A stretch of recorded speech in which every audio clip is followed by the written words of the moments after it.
Yeah, especially people who are vulnerable, people who are older with pre-existing conditions. The heat can actually be quite dangerous for them. So it might seem all nice and beautiful here at Sunnyside Pool, but people should really take some precaution if you plan on heading outdoors. But to join us more to talk about this heat wave, I'm joined by Dave Phillips, a senior climatologist over at Environment Canada. Dave, good morning. It's great to have you on with us today. We seem to be talking on a very regular basis because it has been hot in Toronto this summer. We're starting to lose track of which heat wave this is. Can you remind us? That's right.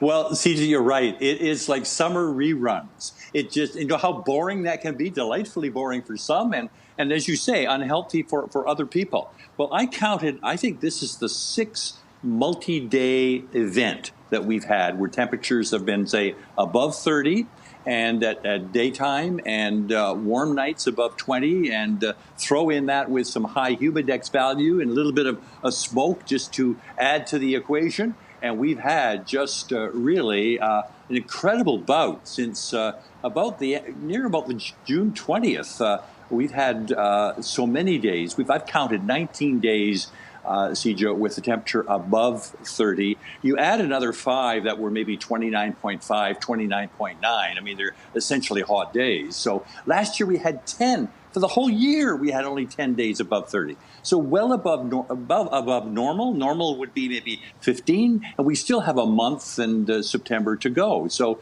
my sense is that, yes, we're used to it.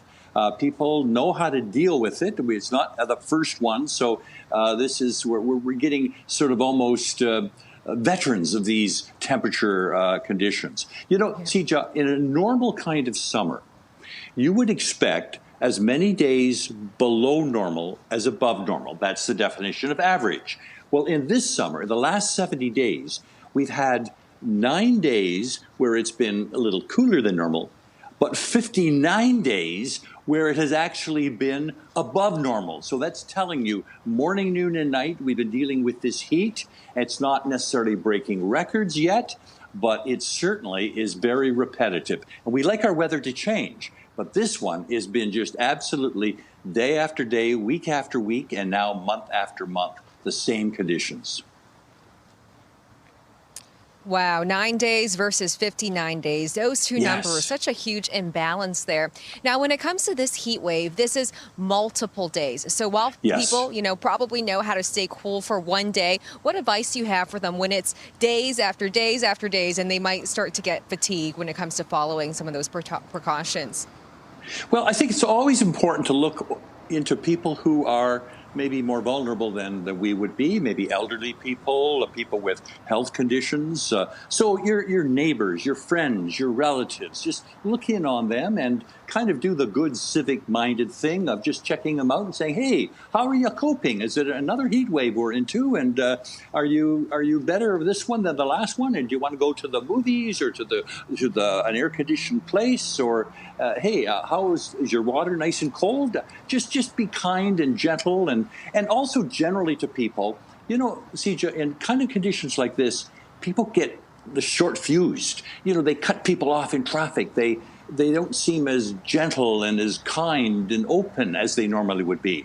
So hey, everybody's coping with this. So just be good to people and be understanding that these are tough conditions for certain people, and it'll soon end. It may not end till next weekend, and we still have the month of August to go. CJ, I look at the forecast; it's saying more of the same. It's not going to go away. And hey, for Phil, of course, the winter will come, and he might be rid of the heat. But my gosh, I think most people are saying, I won't complain about the winter if you give me this kind of heat. At least I can dress down. I don't have to dress up for these kind of conditions. Yeah, absolutely. I love what you say about how we're all in this together when it comes to dealing with this heat. So a bit of patience goes a long way. Thanks so much, Dave. We appreciate your time today. You're so welcome, CJ. Bye-bye now. Take care. That was Dave Phillips, senior climatologist for Environment Canada. And with this heat wave, we are expecting these hot temperatures up to 35 degrees for your daytime highs, but with the humidity pushing 40, and that will continue all the way into Tuesday. Phil, we aren't getting a break from this heat until Wednesday, but if it's like anything we saw this summer, there will be another heat wave before the end of summer. I'll send it back to you.